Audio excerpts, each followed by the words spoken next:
தமிழர் அவர்களின் ஆணைக்கிணங்க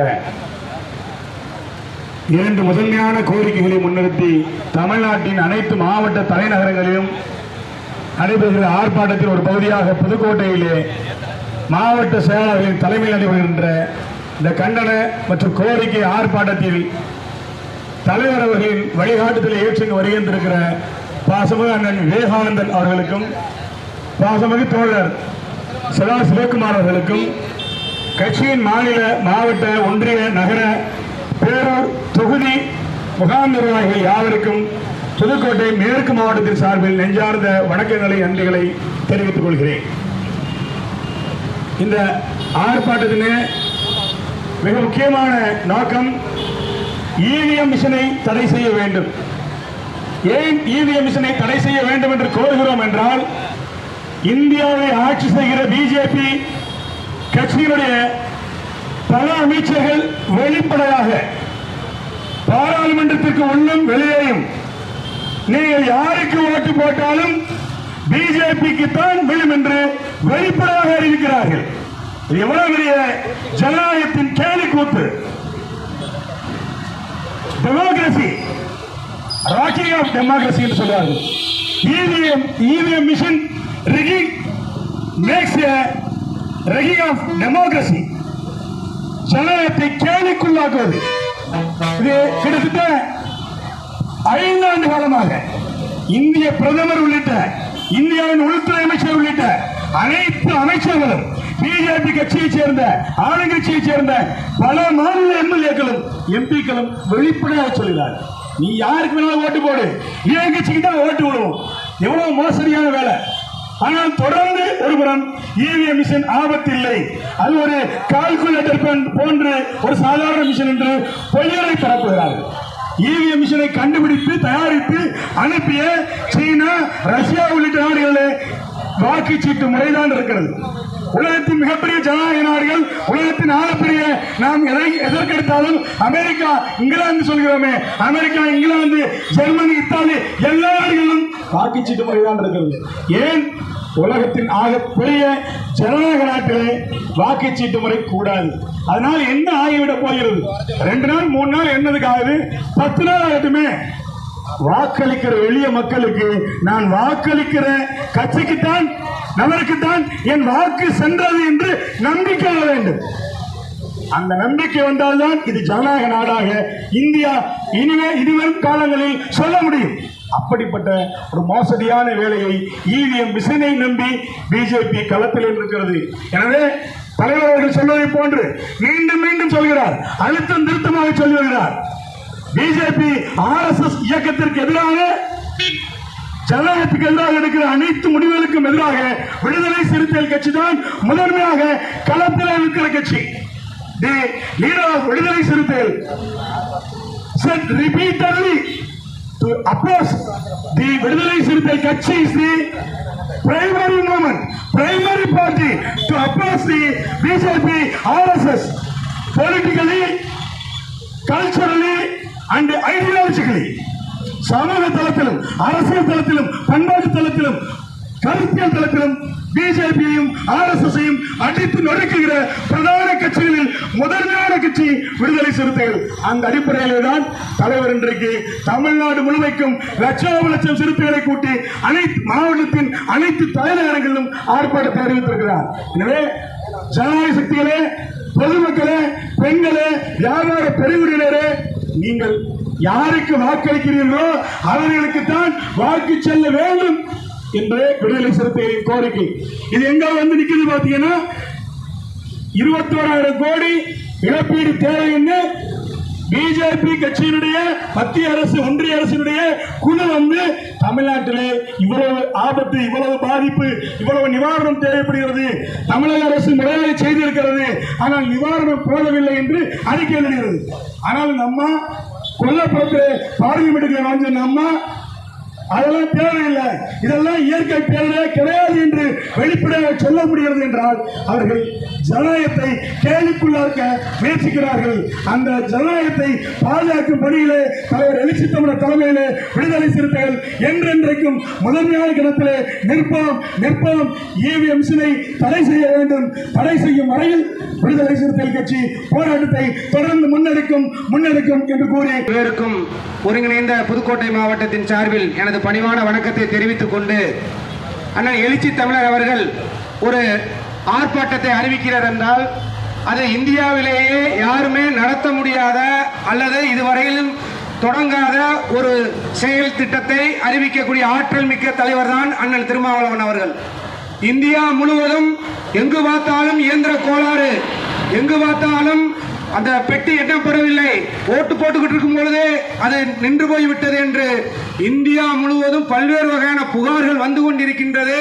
வாக்குச்சாவடி அந்த பெட்டியிலே கோளாறு என்று இன்னமும் தேர்தலிலே பல்வேறு வகையான வழக்குகள் நீதிமன்றத்தில் இருக்கின்றது.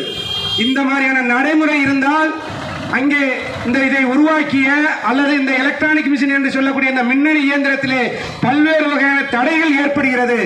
இதை அறிவியல் பூர்வமாக ஆராய்ச்சி செய்து இதிலே கோளாறு ஏற்படுகிறது, எது வேணாலும் செட் பண்ணலாம், அல்லது அதை பிஜேபிக்கோ அல்லது யாருக்கு வேண்டுமென்றாலும் அதிக வாக்குகள் வரக்கூடிய அளவிற்கு அந்த இயந்திரத்தை இயக்கலாம் என்று நிரூபித்திருக்கிறார்கள் பொறியாளர்கள் எல்லாம். IIT போன்ற தொழில்நுட்பம் உள்ள பல்வேறு வகையான மிகவும் அறிவுஜீவிகள் இந்த இயந்திர நடைமுறை தேவையில்லை என்பதை சுப்ரீம் கோர்ட்டிலே மிக தெளிவாக விளக்கி இருக்கின்றார்கள். இப்படி இருக்கக்கூடிய ஒரு சூழ்நிலையில் இந்த இயந்திர நடைமுறை இருந்தால் மீண்டும் பிஜேபி ஆட்சிக்கு வந்துவிடும்.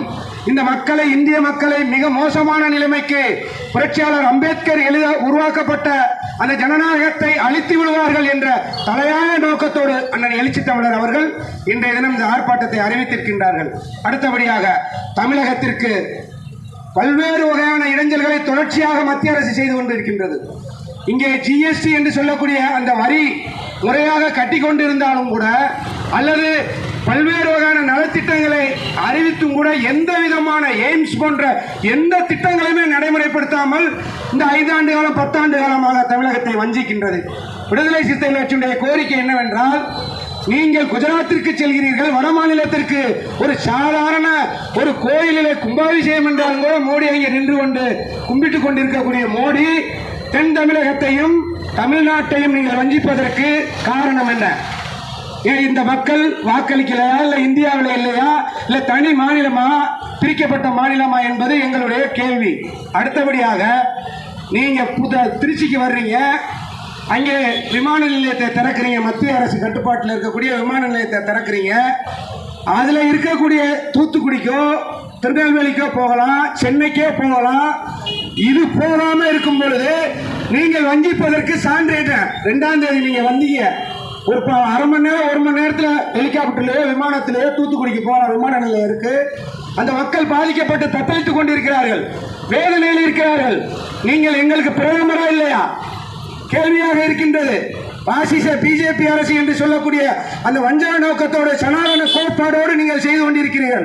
தமிழகத்திலே திராவிட இயக்கங்கள், திராவிட அரசியல், திராவிட இந்த மக்கள் பெரியார் உருவாக்கிய அல்லது அம்பேத்கர் சட்டத்தினால் இந்த நாடு உருவாக்கப்பட்ட போதிலும் தமிழகத்தில் வஞ்சிப்பதற்கு காரணம் என்ன? 2024 தேர்தல் உங்களுக்கு நல்ல பாடம் புகட்டும். கண்டிப்பாக பாருங்கள், ஒரு இடம் கூட நீங்க வர முடியாது. இது எழுதி வச்சுக்கோங்க. ஏனென்று கேட்டால் தமிழக மக்களை நீங்கள் சாதாரணமாக நினைக்க வேண்டாம். அவர்கள் உள்ளே உள்வாங்கிக் கொண்டு ஒவ்வொரு அரசியலிலும் எவ்வாறு பாடம் புகட்ட வேண்டும் என்பது ஒரு கருத்தாக, ஒரு அலையாக எழும். இது உளவுத்துறை நீங்கள் நன்றாக தெரிந்து கொள்ள வேண்டும். ஏனென்று கேட்டால் நீங்கள் என்ன வேஷம் போட்டாலும், அண்ணாமலை போன்றவரெல்லாம் எதுவுமே பேட்டியே கொடுக்கறதில்ல, வெள்ள நிவாரணத்தை பற்றி எதையுமே சொல்றதில்ல. ஆனா தேவையில்லாத விஷயத்தை கையில் எடுத்துக்கிட்டு ஏதாவது ஒரு புகழ்ச்சிக்காக, தன்னை அரசியலில் இருப்பதற்காக, அடையாளப்படுத்துவதற்காக இந்த மக்களையும் அரசியல்வாதிகளையும் கேவலமான நோக்கத்தில் பேசுவதுதான் அண்ணாமலை வாடிக்கையாக இருக்கின்றது. அதை கூட மீம்ஸ்ல சொல்லுவா, கத்துக்குட்டி அண்ணாமலைக்கு என்ன தெரியும் அப்படிங்கிற மாதிரி. ஆகையினால் மத்திய அரசு உங்களுடைய ஒட்டுமொத்த செயல்பாடும் தமிழகத்தை வஞ்சிக்கிறது. நிர்மலா சீதாராமன் என்ற தமிழகத்தைச் சேர்ந்த அந்த அம்மா தூத்துக்குடி மாவட்டத்தை சேர்ந்தவர். ஆனாலும் கூட அந்த மாவட்டத்திற்கு பார்வையிட சென்ற போது கூட இந்த மக்களை கேவலமான போக்கில் தான் பார்த்திருக்கின்றார். மிகவும் வேதனையாக இருக்கின்றது. ஆகையினால் அண்ணன் எழுச்சி தமிழர் அறிவித்த 21,000 கோடி நிதியை உடனடியாக மத்திய அரசு வழங்கிட வேண்டும். அதே போல பழைய வாக்குச்சீட்டு நடைமுறையை மாநில இந்திய தேர்தல் ஆணையமும் மத்திய அரசும் உடனடியாக நடைமுறைப்படுத்த வேண்டும். உங்கள் அனைவருக்கும் எனது முதற்கண் பணிவான வணக்கத்தை தெரிவித்துக் கொள்கிறேன். இன்றைக்கு இந்தியாவிலே நடைமுறையில் இருக்கிற அந்த மின்னணு வாக்குப்பதிவு என்பது அந்த மின்னணு வாக்குப்பதிவு இயந்திரத்தில் எந்த முறையிலும் முறைகேடு நடக்கலாம். அந்த முறைகேட்டின் அடிப்படையிலே தான் பாரதிய ஜனதா அரசு இன்றைக்கு வரைக்கும் ஆட்சிக்கு வந்து கொண்டிருக்கிறது என்பதை மிகப்பெரிய தொழில்நுட்ப வல்லுநர்கள் இன்றைக்கு வெளியிட்டிருக்கிறார்கள். எங்கிருந்து வேண்டுமானாலும் அந்த மின்னணு இயந்திரத்தை இயக்க முடியும். அதில் யாருக்கு வெற்றி தோல்வியை நிர்ணயிக்க முடியும் என்ற தொழில்நுட்பத்தின் வாயிலாக அந்த வெற்றி வாய்ப்பை மாற்றி அமைக்க முடியும் என்பதை இன்றைக்கு அதிகாரப்பூர்வமாக தொழில்நுட்ப வல்லுநர்கள் வெளியிட்டிருக்கிறார்கள். அது மட்டுமல்ல, இந்த வாக்குப்பெட்டியை கண்டுபிடித்த நாடுகளில், இந்த வாக்கு இயந்திரத்தை உருவாக்கிய நாடுகளில் வாக்குச்சீட்டு முறைதான் நடைமுறையில் இருக்கிறது. ஆகவே அவர்களுக்கே தெரிகிறது இதனை முறைகேடு செய்யலாம் என்பதற்காக இந்திய அரசினுடைய வரி பணத்தை வீணாக்கி அந்த வாக்கு பெட்டி முறையை கொண்டு வந்து இன்றைக்கு இந்திய தேர்தல் ஜனநாயகத்தை இன்றைக்கு கேள்வி கூத்தாக்கி இருக்கிற அந்த மோடி அரசு உடனடியாக தார்மீக பொறுப்பெடுத்து வாக்குச்சீட்டு முறையை நடைமுறைப்படுத்த பாராளுமன்ற தீர்மானத்தை நிறைவேற்றி இந்திய தேர்தல் ஆணையத்தில் நடைமுறைப்படுத்த உத்தரவிட வேண்டும். அப்போதுதான் இந்த மக்களுக்கு இந்த நாட்டினுடைய ஜனநாயகத்தின் மீது நம்பிக்கை வரும் என்பதை வலியுறுத்தி தான் இந்த ஆர்ப்பாட்டம் நடைபெற்றுக் கொண்டிருக்கிறது. அண்மையிலே மழை வெள்ள பாதிப்பால் சென்னை உள்ளிட்ட தென் மாவட்டங்களும் பாதிப்புக்குள்ளாகி மிகப்பெரிய பேரிழப்பை மக்கள் சந்தித்திருக்கிறார்கள். அதை மத்திய அந்த வெள்ள பாதிப்பு ஆய்வு குழுவே அதை உறுதி செய்திருக்கிறது. அதற்கு தமிழக அரசு கேட்டிருக்கிற தொகை 21,000 கோடி. ஆனால் இங்கே ஜிஎஸ்டி என்கின்ற முறையில் ஒன்றிய அரசுக்கு செல்லுகிற 1,65,000 கோடியை வைத்துக் கொண்டு இந்திய நாட்டினுடைய நிதியமைச்சர் நிர்மலா சீதாராமன் அவர்கள் இதை பேரிடராக கருத முடியாது, அறிவிக்க முடியாது என்று சொல்லுகிறார்கள். அப்பொழுதுதான் நாங்கள் உங்கள் அப்ப வீட்டு பணத்தையா கொடுக்கிறோம் அப்படிங்கிறத கேட்க வேண்டிய கேள்வி எங்களிடத்தில் தோன்றுகிறது. ஆகவேதான் நாங்கள் கேட்டோம். நிர்மலா சீதாராமனுடைய ஆயிரப்பன் சம்பாதிச்ச சொத்தை நாங்க கேட்கல, அந்த நிதியில இருந்து கேட்கல. தமிழக மக்கள் ஜிஎஸ்டி வரியாக கட்டி இருக்கிற 1,65,000 கோடியிலிருந்து 21,000 கோடியை எங்களுக்கு நிவாரணமாக வழங்குங்கள் என்று சொல்லுகிறோம். பாரதிய ஜனதா ஆட்சி புரிகிற மாநிலங்களிலிருந்து அரசுக்கு வருகிற வருவாய் எவ்வளவு? ஒன்றிய அரசுக்கு வெறும் 40 விழுக்காடு. அந்த 40 விழுக்காடு பணத்தை நீங்கள் பெற்றுக்கொண்டு அந்த மாநிலங்களுக்கு 60% நிதியை நீங்கள் வழங்குகிறீர்கள். ஆனால் 1,65,000 கோடி நிதியை எங்களிடமிருந்து வரியாக வாங்கிக் கொண்டு எங்களுக்கு 4,000 கோடியை வழங்குவதற்கு கூட உங்களுக்கு மனம் இல்லாமல் இருக்கிறது. ஆக இந்த தமிழகத்தை வஞ்சிக்கிற பாரதிய ஜனதா அரசிற்கு வெகு விரைவில் பாடம் புகட்டப்படும். தலைமையில் அமைக்கப்பட்டிருக்கிற இந்தியா கூட்டணி அதற்கான வேலை திட்டங்களை உருவாக்கி இருக்கிறது. அதில் ஒரு தீர்மானத்தின் அடிப்படையில் விடுதலை சிறுத்தைகள் முன்மொழிகிற இந்த ஆர்ப்பாட்டம் தமிழகத்தில் மிகப்பெரிய வெற்றி அடையும் என்பதை கூறி இந்த நல்ல வாய்ப்புக்கு நன்றி கூறி விடைபெறுகிறேன். நன்றி, வணக்கம்.